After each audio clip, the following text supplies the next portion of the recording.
ایک صاحب نے کہا کہ میں نے زرعی بینک سے قرضہ لیا اور میں امامت بھی کرواتا ہوں، تو کیا مفتی صاحب مجھے امامت جاری رکھنی چاہیے؟ غالباً کا کہنے کا مطلب یہ ہے کہ وعدہ سود پہ قرضہ لینے کی وجہ سے کیا میں امامت کا مستحق رہا یا نہیں رہا۔ دیکھیں اچھی طرح یاد رکھیں، اصل میں آپ اگر خود تقوی کے لحاظ سے چھوڑ دیں تو ایک الگ بات ہے، ورنہ اگر آپ نماز کو جاری رکھیں تو آپ کے پیچھے نماز تو لوگوں کی ہو جائے گی، یہ اس کا انکار نہیں ہے۔ اصل مسئلہ خود امام کا نہیں ہوتا، اصل مسئلہ ہوتا ہے مقتدیوں کا، کہ اگر وہ اس پر مطلع ہو جاتے ہیں کہ ایک شخص کسی بڑے گناہ میں مبتلا ہے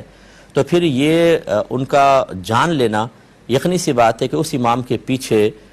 نماز پڑھنے میں ان کو کراہت محسوس ہوگی اور کراہت پیدا کرے گا، اور یہ قلت جماعت کا سبب بن سکتا ہے کہ لوگ نفرت کی وجہ سے پھر نماز چھوڑ دیتے ہیں، اس امام کے پیچھے نہیں پڑھنی، تو جماعت قلیل ہو جاتی ہے۔ اس لیے کہا جاتا ہے کہ جس امام کی خطا ظاہر ہو جائے، وہ بے اعلانیہ خطا